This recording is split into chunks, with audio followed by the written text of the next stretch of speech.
விஜய் டிவில டெலிகாஸ்ட் ஆகிட்டு வரக்கூடிய பாண்டியன் ஸ்டோர் சீரியல் செகண்ட் சீசனோட ரீசெண்ட் எபிசோட்ல கோமதி, மீனா, அரசி, ராஜிலாம் கோவிலுக்கு போயிட்டு வரப்ப சிலர் ராஜை ஆடினதை பாராட்டி பேசிக்கிட்டு இருக்கும்போது அரசிக்கு பார்த்த மாப்பிள்ள கால் பண்ண. அதனால அரசியும் அவர் கூட பேசுறதுக்காக முன்னாடியே வீட்டுக்குள்ள போய் பேசிக்கிட்டு இருக்க. அந்த நேரத்துல ஆல்ரெடி அரசியை தேடி வந்து வெளியே வெயிட் பண்ணிக்கிட்டு இருந்த குமார் உள்ள வந்து அரசிக்கிட்ட புலம்பி என்னதான் கல்யாணம் பண்ணிக்கணும்னு கம்பல் பண்ண. அப்ப அரசி குமாரை வெளியே போக சொல்லி கத்திட்டு வெளியே உள்ளவங்கள கூப்பிட ஆரம்பிக்க. அதனால டென்ஷனான குமார் வந்து அரசியோட வாயை பொத்திட்டு மிரட்ட.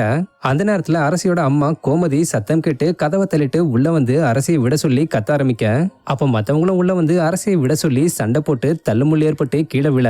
இது தொடர்ந்து குமாரும் அரசியோட கழுத்து நெரிக்க. இதுல கடுப்பான மீனா தோசைக்கல் எடுத்து குமாரோட பின் தலையிலேயே அடிச்சு அவரோட சோழியை முடிச்சிருந்தாங்க. இந்த நிலையில இந்த சீன் மேக்கிங் அப்ப எடுக்கப்பட்ட பிடிஎஸ் வீடியோவை அரசி கேரக்டர்ல நடிச்சுக்கிட்டு வர ஆக்டர் சத்யசாய் ரீசெண்டா ஷேர் பண்ணிருக்காங்க.